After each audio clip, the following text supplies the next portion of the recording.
Hey everyone, and welcome to today's video. So one of the last videos on the channel was around me doing an oil change on the F56, which went really well, and hopefully you found that useful. One of the bits we did towards the end was actually using the Miller's oil sampling kit. So what that does is it allows us to take a sample of our oil, send it off to Miller's, and they will then send a report back in terms of what the current condition of that oil is. So within this video, we'll show you how we did that. We'll show you sending it off and the information we had to provide, and then the information coming back. But let's take a look at what the benefits of that is. Okay, so why do we do the test? So let's look at the benefits of it. So if you look at oil, over time it's going to degrade, and there's sort of 4 factors that they test for. So it's viscosity, so actually how that oil lubricates and flows, that can break down over time. You've also then got metal wear. So obviously one of the worst things you're looking for in your engine is there breakdown of components within the engine and metals getting into oil. That's not a good sign. There is a minimum level that's expected, and that's because naturally, obviously, as metals touching metal with lubricant in the middle, sometimes little bits of metal will come off, but you're looking for that higher levels where actually something is going wrong in your engine, and that can be pointed out via the test as well. Then you've got contamination within your oil, so the water, dust, etc. can get into your oil, so you want to make sure the levels aren't too high in terms of that, because that could be leading to problems. Obviously, if you leave your car sitting there, you can get condensation in the engine, etc. So it's making sure there's not too much of that in there as well. Then you've got the amount of additive levels. So every oil brand puts in different additives to help your engine, whether it's anti-corrosion, etc. Now those levels will degrade over time, so the test will be able to also tell you actually those additives that are supposed to be in the oil, actually how much is left and how well they would be working. So is there the expected amount?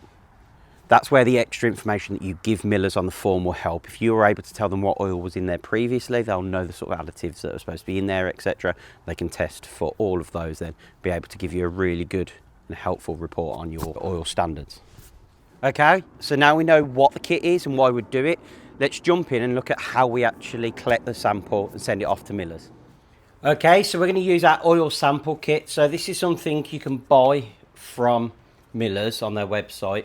And what you do is you take a sample of the oil that's just come out your car, send it off to Miller's, and I think there's a prepaid envelope inside.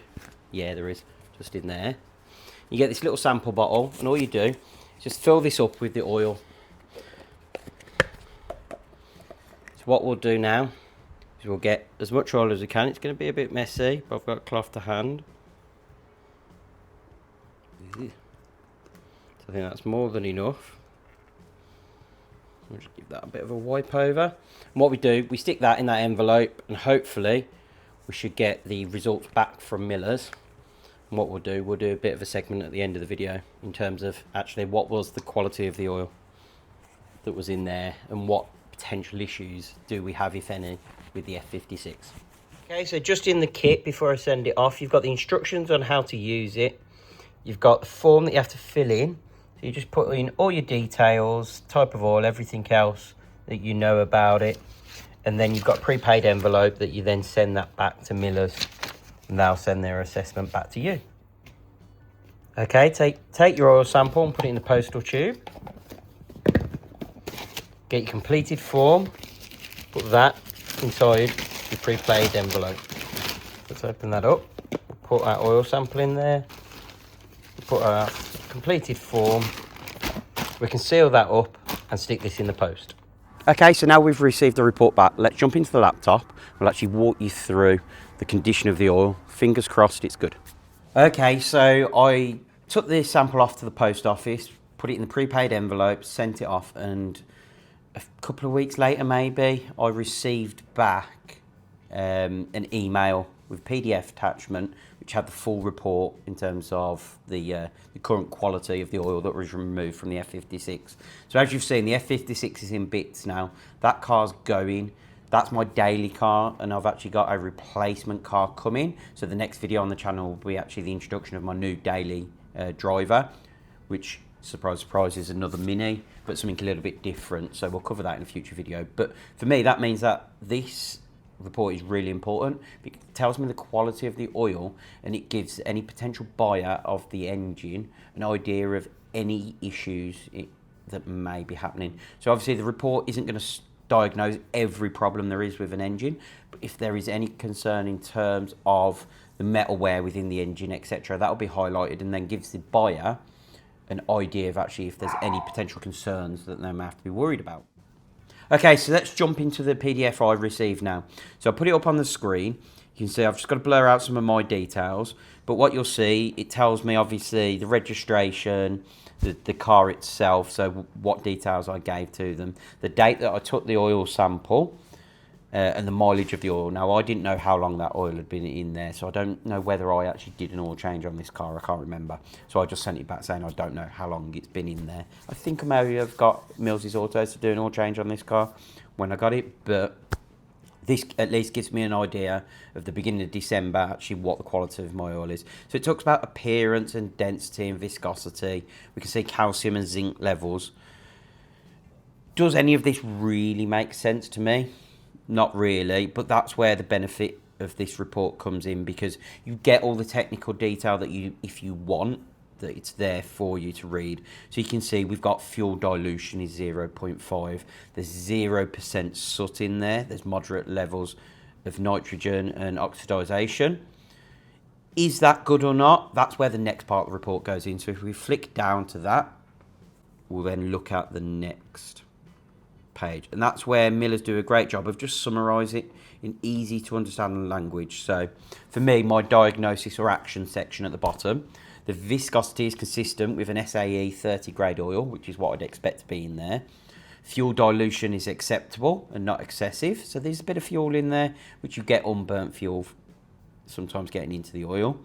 Where metals are at a satisfactory level, that's a really important bit for me, especially with selling this engine on, is actually I get that. Now, obviously, for you, if you're keeping the car, again, to know that there's potentially not excessive metal wear is really good positive news for you and keeping that car in the future as well. And how regular should you do this test? I'd recommend doing it every time you do an oil change. Put this into your budget, and then you know that there's been no issues potentially arising between your oil changes as well. You can see obviously we've got the report date and the analyst as well.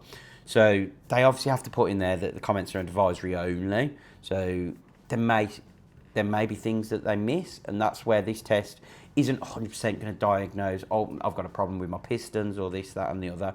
But what it also helps to do is it gives you, where we were looking at the previous page, the types of metal that were appearing in the oil. So if I flick now to the final bit, or the final page in the report, what they give you is a nice chart that says, right, if you've got high levels of nickel or tin or boron or iron, so those percentages on the first page, it can actually tell you what the potential source. Now, it can't guarantee, but it gives you an idea of where to look for if you've got problems. So, for example, let's pick boron.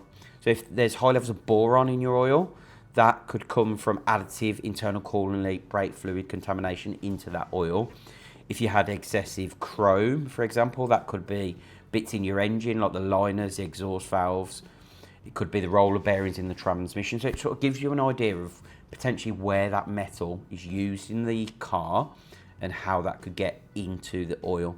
So that's a really good then bit. So if you do find that your report comes back and says you've got high levels of a certain type of metal, it'll give you an idea of where to look for the problem. It doesn't guarantee it, but it says sort of, if you've got chrome in your oil, it could be coming from one of these sources. So maybe go and take a look at that component if you've got concerns. So that's really helpful, and that extra chart I wasn't expecting to see, but I think that's really useful in terms of actually trying to diagnose any problems or start to diagnose.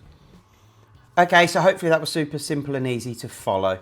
So obviously now I've got the test results back, I know I've got positive news on my engine. Hopefully you received the same back, but at least if you do that, every time you do an oil change, you get that extra bit of information you wouldn't get before in terms of actually what's going on inside your engine and the oil itself.